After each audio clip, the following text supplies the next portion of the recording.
Bismillahirrahmanirrahim. Assalamualaikum warahmatullahi wabarakatuh dan salam sejahtera. Bersua kita dalam program Kelantan Ikhlas. Bersama saya, Cikgu Kamarul Asma binti Ibrahim dari SMUA Nurul Huda, Kajang Sebidang Tumpat. Baiklah murid-murid, apa khabar murid-murid hari ini?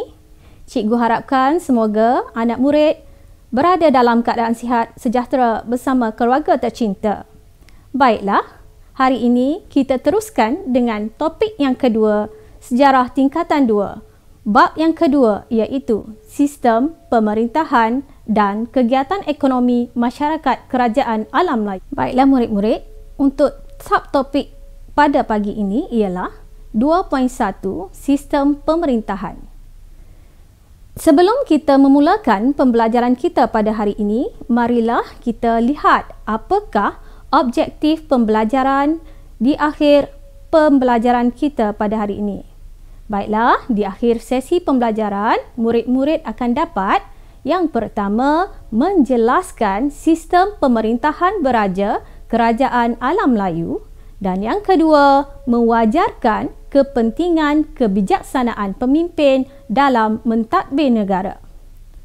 Seterusnya, tahukah murid-murid apakah yang dimaksudkan dengan sistem pemerintahan?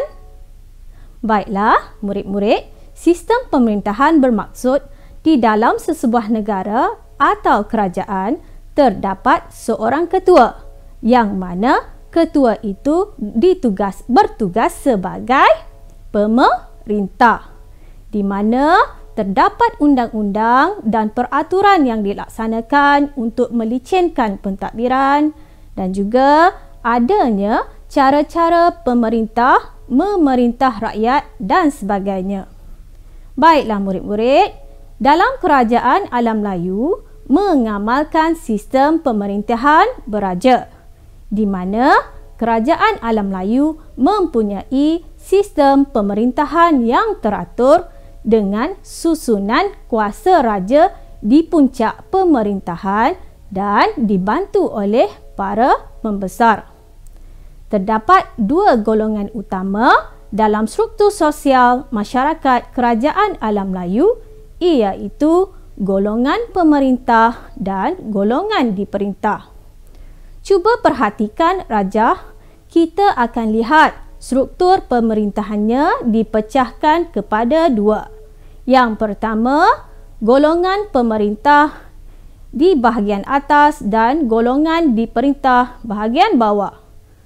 Golongan pemerintah terdiri daripada raja dan juga para pembesar, manakala golongan yang diperintah pula terdiri daripada rakyat.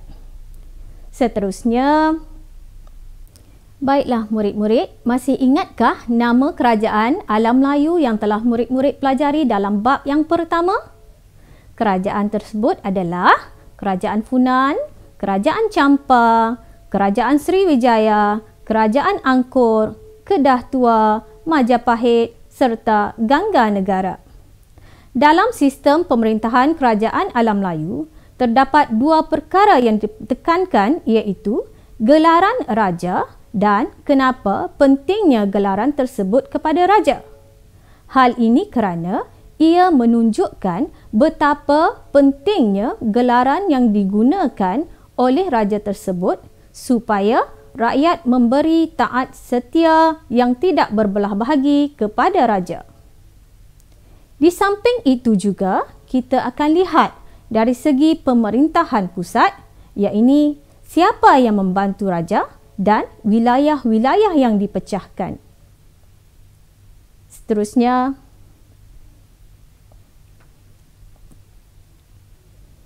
baiklah murid-murid, pertama sekali mari kita lihat pemerintahan kerajaan Funan. Cuba perhatikan apakah gelaran yang digunakan oleh Raja Funan.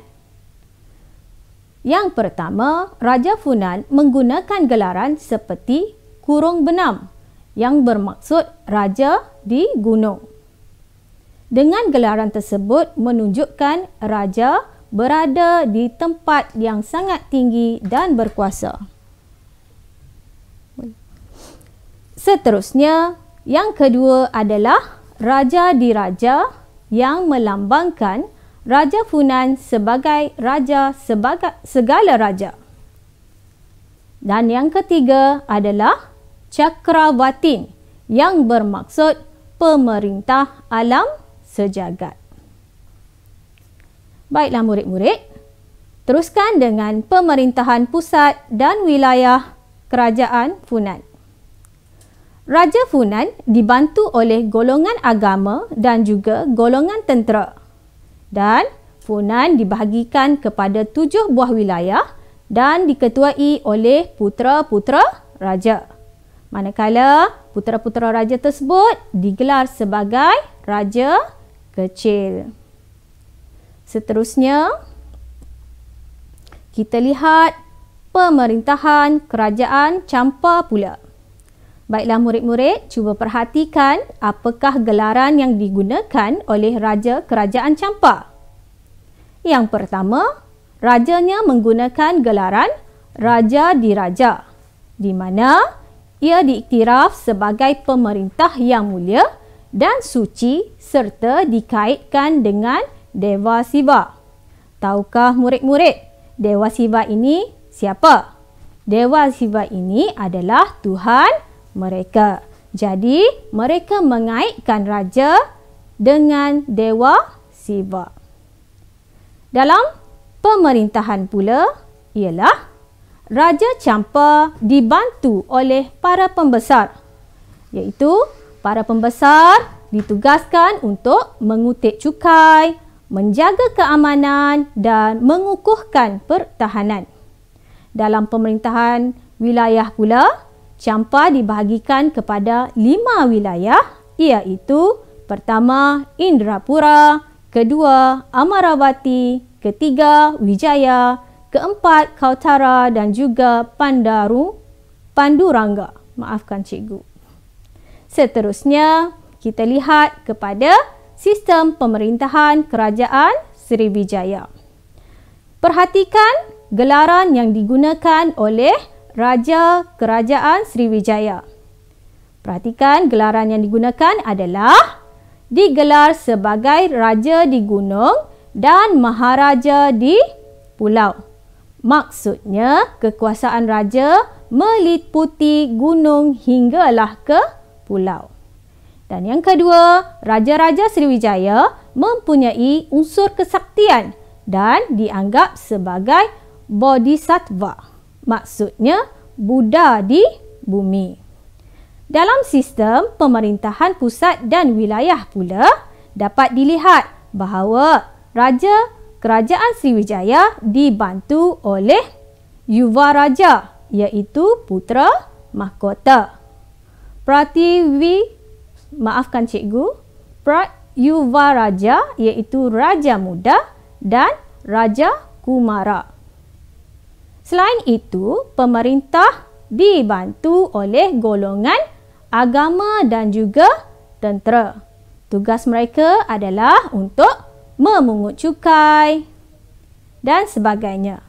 Selain itu, ia juga turut dibantu oleh pemungut cukai, hakim dan juga penjaga harta kerajaan.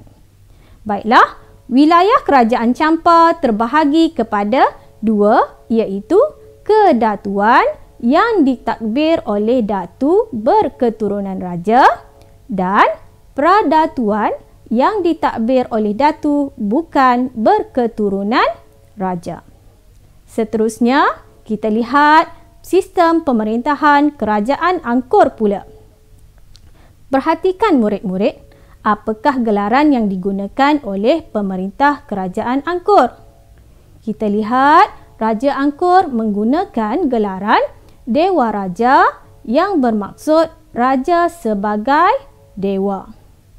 Yang kedua, kuasa kedua dan ketiga yang penting dalam pemerintahan kerajaan Angkor ialah Permaisuri dan juga Raja Muda. Dalam sudut pemerintahan pula, ia dibantu oleh pembesar-pembesar di mana pembesar-pembesar ini bertanggungjawab dalam bidang keagamaan, kehakiman, keselamatan dan juga perbendaharaan.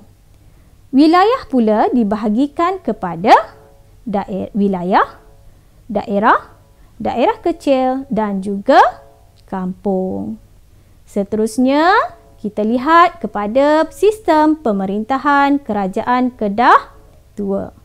Perhatikan murid-murid, apakah gelaran yang digunakan oleh raja?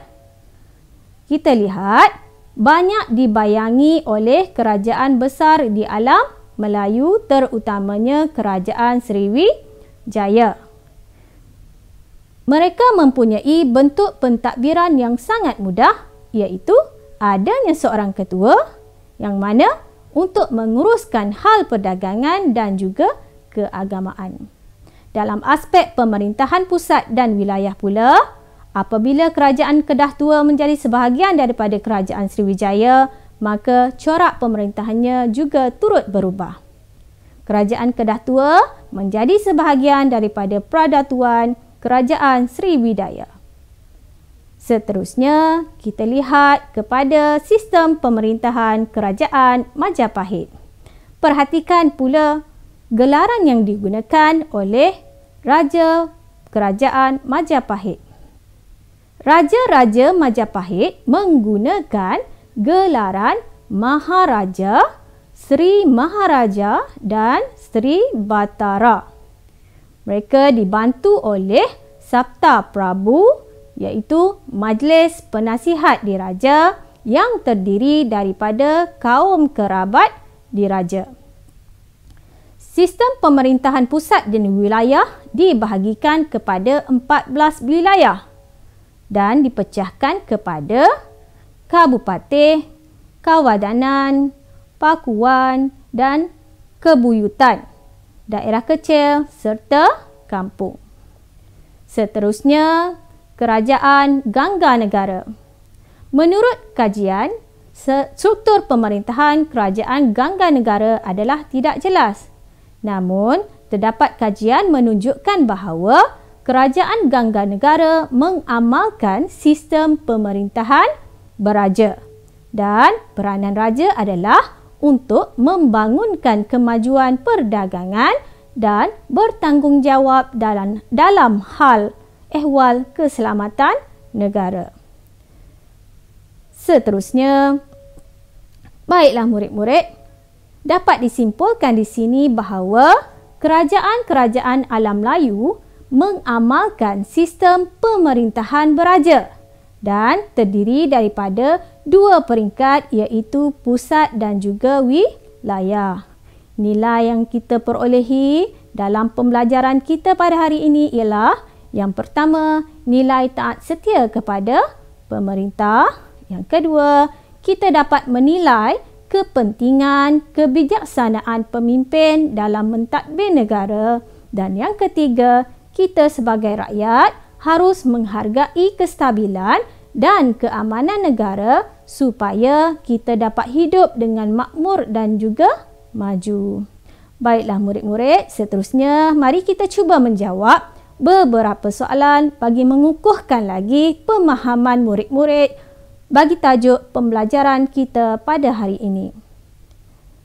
Cuba kita lihat soalan yang pertama.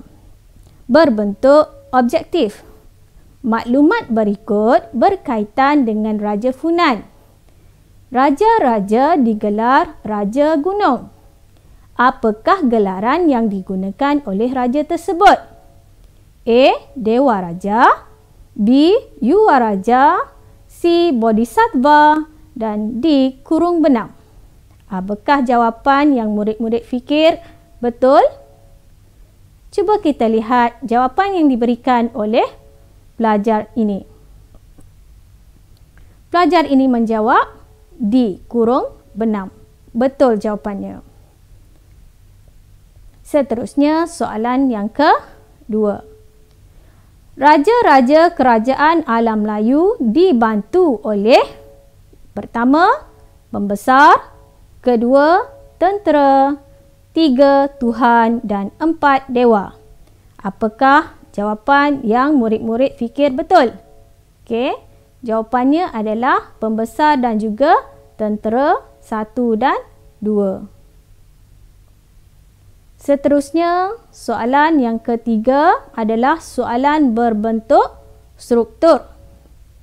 Sistem pemerintahan kerajaan alam Melayu ialah sistem beraja. A. Nyatakan dua bahagian sistem pemerintahan beraja tersebut. Jadi, murid-murid perlu memikirkan apakah jawapan yang diperlukan untuk mengisi ruang kosong tersebut. Cuba kita lihat jawapan yang diberikan oleh pelajar. Okey, yang pertama ialah pemerintahan pusat dan yang kedua adalah pemerintahan wilayah. Betul atau tidak? Betul. Jawapan yang diberikan adalah betul. Maka pelajar ini mendapat 2 markah. Seterusnya, kita lihat soalan keempat juga berbentuk soalan struktur. Kerajaan awal di alam Melayu yang masyhur mengamalkan sistem beraja mutlak. Nyatakan 3 gelaran raja kerajaan awal alam Melayu. Markah yang diperuntukkan adalah 3 markah. Apakah jawapannya? Pelajar? Okey, Funam adalah kurung benam. Yang kedua Campa, Raja Diraja dan Kerajaan Angkor, Dewa Raja. Betul ataupun salah? Cuba kita lihat. Ya, betul. Ketiga-tiga jawapan yang diberikan adalah betul. Maka pelajar ini mendapat 3 markah. Seterusnya, kita lihat kepada soalan yang kelima. Juga berbentuk soalan struktur. Bagaimanakah raja kerajaan awal alam Melayu mengukuhkan pemerintahan pusat dan juga wilayah? Markah yang diperuntukkan adalah 3 markah. Maka 3 poin ataupun 3 isi perlu dinyatakan untuk mendapat 3 markah.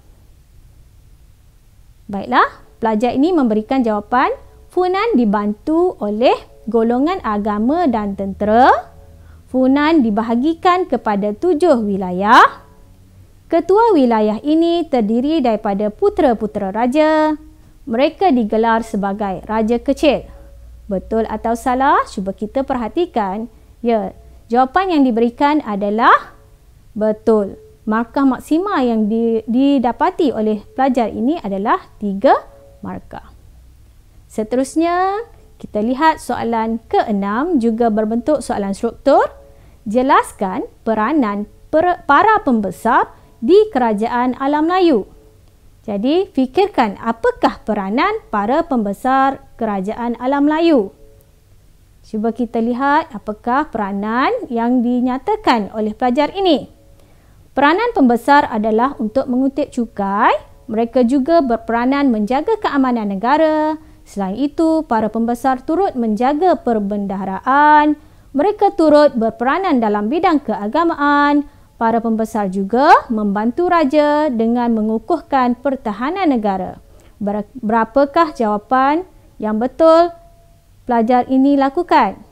Baiklah, jawapan yang diberikan 5-5-nya betul. Tetapi maksima markah yang diperlukan adalah 3. Maka pelajar ini mendapat maksima markah adalah 3 markah.